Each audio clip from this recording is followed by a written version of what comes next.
지난 주간에는 미국의 대통령 선거가 있었습니다. 한 주간의 그런 대통령 선거와 결과와 여러 가지 상황을 보면서 여러 신문을 보면서 하나님께서 주신 인사이트를 우리 성도님들과 함께 꼭 나눴으면 좋겠다 하는 것들을 좀 추려봤습니다. 미국에 제가 아는 한 목사님도 사전투표를 했다면서 미국은 이번에 대통령을 잘 뽑아야 한다는 말을 그 전에 했었습니다. 정말 중요한 선거라는 말을 했습니다. 우리나라에서도 하루 종일 미국 대통령 선거 개표 방송을 할 정도로 그 열기가 세계적으로 뜨거웠는데 결과적으로 여러분이 다 아시다시피 압도적인 표 차이로 트럼프가 승리하였습니다. 모든 일간지에는 한결같이 일면 기사 제목을 이렇게 달았습니다. 이렇게 돌아온 트럼프, 더욱 강력해진 미국 우선주의 이렇게 이제 달았고 다른 신문들도 그런 제목을 유사하게 다 달았습니다. 많은 나라에서는 자국의 이익을 위해 해리스가 되기를 바랬던 것 같습니다. 트럼프 되면 방위비 급증할라. 유럽이나 일본이나 우리나라도 마찬가지겠지만 내심 해리스를 지지한다라는 기사도 있었습니다. 트럼프의 복귀를 바라는 나라들도 있습니다. 이스라엘이겠죠? 트럼프 1기 때 미국 대통령 트럼프와 밀월 관계를 가졌던 이스라엘의 네타냐후는 트럼프가 되기를 바라고 있었습니다. 그래서 결과적으로 트럼프가 대통령이 됐습니다. 그렇게 미국 대선을 전 세계적으로 지난 주간에 숨죽여 지켜봤던 것입니다. 많은 언론들이 제가 볼 때는 편파적으로 해리스가 우세하다는 여론조사 결과를 발표했고 초접전이라느니 우세하다느니 하면서 해리스 편을 들었던 것 같습니다. 그러나 그들의 예측은 완전히 빗나갔습니다.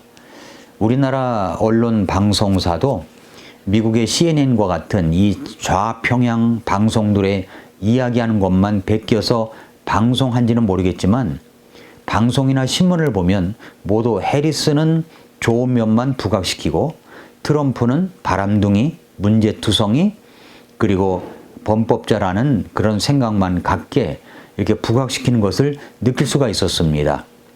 그러나 여러분, 트럼프는 압도적인 표 차이로 대통령으로 당선되었습니다. 트럼프는 당선 확정이 되자마자 지지자들 앞에서 승리를 선언하며 이렇게 말을 했습니다. 모든 문제 고쳐 다시 미국을 위대하게 만들겠다. 그러면서 지난 7월 암살 미수 사건을 꺼내면서 하나님께서 자신을 살려주신 것은 이유가 있다고 말하면서 그 이유는 이 나라를 구하고 미국을 위대하게 회복시키기 위해서다 라고 말했습니다. 그렇다면 우리가 여기서 이제 생각해 봐야 될 것은 왜 미국인들은 해리스가 아니라 트럼프를 선택했을까요? 저는 여기에는 표면적인 이유와 이면적인 이유가 있다고 생각이 듭니다. 표면적인 이유는 미국이 바이든과 민주당의 통치를 보면서 아주 극심한 인플레로 살기가 힘들어졌고 사상 최대 불법 이민자로 말미암아 백인들이 일자리를 빼앗길지 모른다는 위기감이 있었습니다. 그러니까 먹고 살기 좋아야 국민들은 선택한다는 그런 표면적인 이유가 있습니다. 그러나 이면적인 이유가 있습니다. 먼저 미국의 대다수 크리스천 성도들이 미국은 정말 위기다라고 하는 위기감을 느꼈던 것입니다. 바이든, 오바마 등이 행한 이 반기독교적인 행태와 그리고 소수인권 운운하면서 동성애를 확산시킨 이유 때문에 우리나라 10월 27일 광화문 연합집회 구호처럼 거룩한 나라, 건강한 가정을 만들기 위한 선택 때문이었던 것입니다. 이면적 이유 가운데는 민주당과 바이든이 펼치는 정책들은 반기독교적인 것들이 굉장히 많습니다. 그러므로 말미암아 미국을 보면 교회들은 더욱 쇠퇴해가고 도덕적으로 타락하는 세대 속에서 이 미국은 곧 망하겠구나, 더 이상 하나님께서 미국을 쓰시지 않겠구나 하는 그런 지배적인 생각이 있었던 것입니다. 그러나 이번에 트럼프가 당선된 것을 보면서 이면적 이유 속에 있는 것, 그 중에가 하나가 뭐냐면 바로 하나님께서 아직은 트럼프를 통해서 기독교 교회들을 통해서 역사하실 일이 있기 때문이구나 라는 생각을 갖게 됩니다. 하나님께서 미국을 살리셔서 하실 일들이 있는 것 같은 그런 생각을 갖게 합니다. 이러한 모든 것은 미국에 있는 경건한 그리스도인들의 기도와 행동 때문이라고 생각합니다. 미국도 좌파 사상을 갖고 있는 사람들이나 언론, 방송들이 있습니다. 그런 막시즘은 일전에도 이야기했지만 공산주의자들이 자기들의 사상을 퍼뜨리고 기존의 뇌 구조를 바꾸기 위해서 동성애를 비롯한 문화 막시즘들로 은근히 잠식하는 형태를 취하고 있습니다. 그러한 것들을 막아야 하는데 미국도 그런 막시즘으로 말미암아 물들은 사람들이 엄청나게 많습니다. 나는 공산주의가 아니라 라고 말하지만 공산주의자들의 막시즘 사상에 젖어들어 있기 때문에 아니라고 말하지만 그런 편에 서 있는 것입니다. 당명은 민주당인데 그 안에 들어가 있는 것은 진정한 민주가 아니라 좌파 사상에 들어가 있는 반민주당인 것입니다. 2020년에 선거가 있었을 때 이제 공화당이 패배를 했죠. 네, 2020년 선거는 흑인 남성 조지 플로이드가 경찰 진압 과정에서 죽었습니다. 이것 때문에 촉발된 흑인 목숨은 소중하다라는 시위가 미국 전역을 휩쓸 때 선거가 있었던 것입니다. 또 여성에 대한 이 성폭력을 폭로하는 이른바 미투 운동이 성과를 내면서 주마다 관련법이 통과되고 여성 인권 신장에 대한 목소리가 커지는 시기이기도 했습니다. 그 선거 시기가. 이후에 흑인 등 유색인종과 여성에 대한 차별을 반대해야 한다는 이 정치적 올바름, PC주의라고 그러죠. PC 캠페인이 사회 전반으로 확산됐습니다. 성소수자 인권 신장, 그리고 이주자 권익 보호 등도 PC 캠페인의 물결을 타고 힘을 받았습니다. 그러나 지금 미국 국민들은 그때와 똑같이 생각하고 있을까요? 아니라는 거죠. 왜 그러냐면 트럼프를 뽑았기 때문입니다. PC주의, 정치적 올바름 캠페인에 대해서 젊은 유색인종, 성소수자가 많은 그 민주당 지지자들은 이런 흐름을 반겼지만 미국 인구의 다수를 구성하는 백인들과 그리고 기독교 신자들은, 크리스천들은 이것을 바라보는 시각이 달랐습니다. 한 신문사는 뭐라고 이야기했냐면은 해리스와 민주당은 트랜스젠더 운동선수의 여성부 대회에 출전 허용, 경찰 예산 축소 캠페인 등 과도한 PC를 내세우는 바람에 너무 많은 표를 잃었다라고 분석을 했습니다. 그간의 민주당은 주요 지지층의 결집을 위해 워크, 깨어있다는 뜻인데 워크라고도 불리는 이 PC주의를 내세웠습니다. 이런 기조가 중도층 유권자들의 큰 반발을 불러왔다고 분석하고 있습니다. 미국 전체 인구 중 백인은 여전히 60% 정도고 그리고 기독교 신자 비율은 66%에 달합니다. PC주의, 워크 전쟁이 기독교 크리스천 등은 당연히 싫어했고 중도층이나 일반 시민들까지도 역겹게 느꼈다는 것입니다. 지난 11월 7일 한 일간지 오피니언에 실린 칼럼에 보니까 캐나다 맥메스터대 역사학 교수인 송재윤 교수의 칼럼이 눈에 띄었습니다. 미국은 그 민주주의를 지켜내기 위해서 무엇을 했는가를 말하고 있는데 그 칼럼 내용을 한번 같이 보겠습니다. 1788년 최초의 헌법이 공포된 이래 236년의 세월 동안 미국 시민들은 4년마다 한 차례도 거르지 않고 모두 60회에 걸쳐 대통령 선거에 참여해 왔다.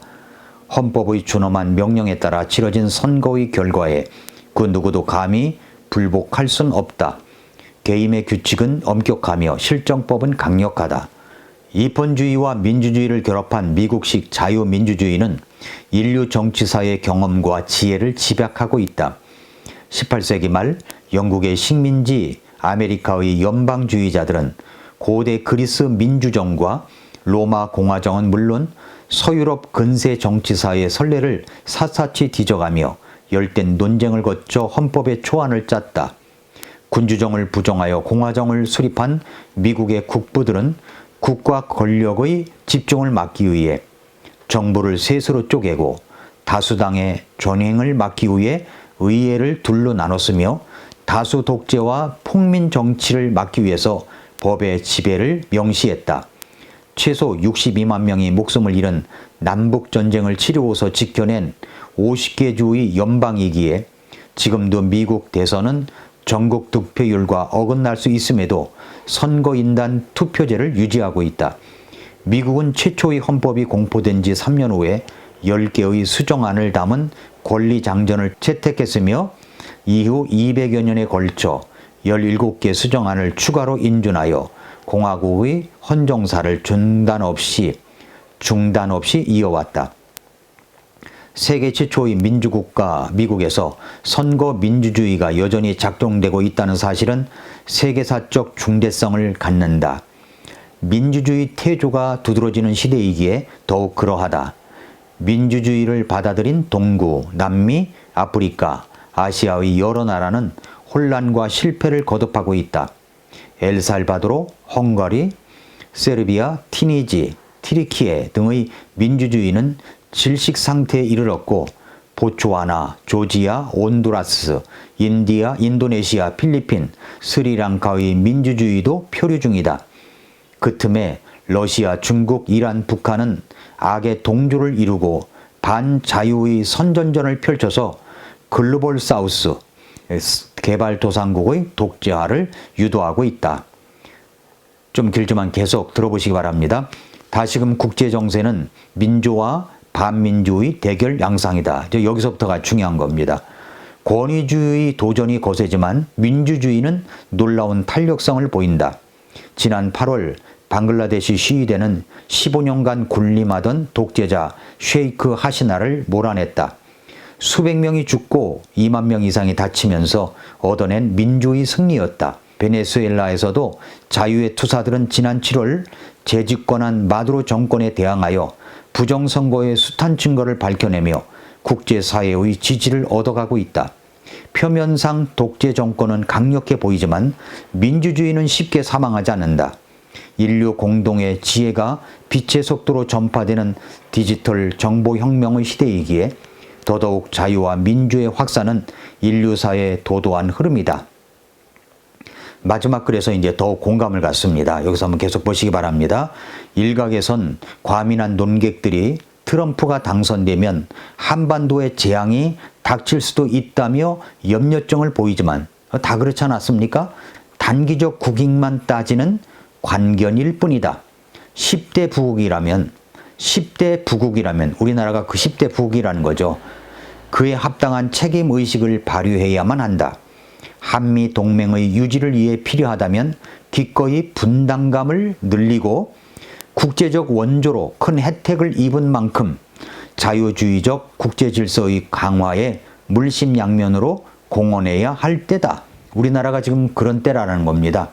대한민국은 유엔군의 도움을 받아서 공산 전체주의의 침략을 물리치고 미국식 자유민주주의와 시장경제를 채택하여 두 세대 만에 산업화, 민주화, 선진화를 이룬 세계사의 보기 드문 모범 국가이기 때문이다. 라고 여기까지가 이제 칼럼입니다. 자, 여러분, 미국 대통령 당선된 트럼프는 한국은 부자라고 말합니다. 부자라고 말하죠. 부자이기 때문에 요구하는 것이 많습니다. 우리나라는 송 교수님이 이야기한 것처럼 유엔군의 도움을 받아서 공산 전체주의의 침략을 물리쳤고 이승만 초대 대통령의 미국식 자유민주주의 시장경제를 채택해서 두 세대 만에 산업화, 민주화, 선진화를 이룬 아주 보기 드문 국가입니다. 그래서 우리는 이에 걸맞는 당당한 전략이 있어야 한다는 것을 생각하게 됩니다. 송 교수님이 이야기한 것처럼 우리나라는 지금 민주 대 반민주, 공산주의와 대치되어 전쟁을 잠시 휴전한 상태에 있습니다. 이 나라는 반민주 세력, 공산주의 세력에서 지켜야 하며 보호되어야 합니다. 자유민주주의를 흠집내고 공격하며 무너뜨리려고 하는 이 공산주의 세력들, 간첩들이 너무나 많은데도 우리나라는 그 간첩들을 잡아들이지를 않고 있다고 말하고 있습니다. 일간지와 방송에서 나온 이야기인데 국가보안법 위반으로 실형을 살고 나온 북한 좌파 간첩이 출소 후에 국가가 주민등록과 취업 그리고 정부 지원 등을 빌미로 사상 전향을 강요했다고 주장하면서 국가 배상 소송을 냈다가 1심에서 패소한 사건이 있었다는 그런 보도 내용이 있었습니다. 북정찰 총국이 직접 내려보낸 간첩인데 국보법 위반으로 5년간 옥살이를 한 후에 주민증 없이 살기 힘들다고 하니까 그렇다면 전향을 할 의사를 표시해라. 그러면 법원에 신청하면 주민증을 만들어 줄 수 있다고 했더니 그렇게 신청해서 주민증을 받고서는 좋은 혜택을 다 받고서는 돌연 국가가 이 나라가 대한민국이 자신을 주민등록 그리고 정부에서 지원해 준다는 것으로 미끼로 자신에게 사상 전향을 강요했다고 소송을 냈다는 것입니다. 1억 원 소송을 냈다는 것입니다. 그러나 법원은 강요한 증거가 없다고 하면서 기각을 했습니다. 간첩이 복역 끝난 후 주민증 없어서 살기 힘들다고 하여 주민증을 만들어 주었더니 손해배상을 해달라고 법원에 소송을 내다니 이런 간첩들이 정말 많다는 사실입니다. 북한 공산 좌파 사상을 갖고 있으면서 국가적 혜택을 받고 있는 사람들이 얼마나 많습니까? 좀 비겁하지 않습니까? 이런 사람들을 잡아서 북한으로 돌려보내는 것이 맞는 것이 아닌가 그렇게 생각이 됩니다. 간첩 활동을 한 전 민노총 간부가 1심의 징역 15년을 선고받았다는 기사도 엊그저께 있었습니다. 성도 여러분, 지금은 민주 대 반민주의 싸움입니다. 김진웅 목사님이 월드뷰 잡지에 기고한 글에서 대한민국은 지금 체제 전쟁을 치르고 있다고 말하고 있습니다. 체제 전쟁은 전쟁인데 이긴 전쟁을 치르고 있다는 그런 내용입니다. 미국의 선거를 보면서 이면에 흐르는 영적 싸움을 우리가 생각해야 합니다. 미국도 한국도 이면에 영적 전쟁이 진행 중입니다.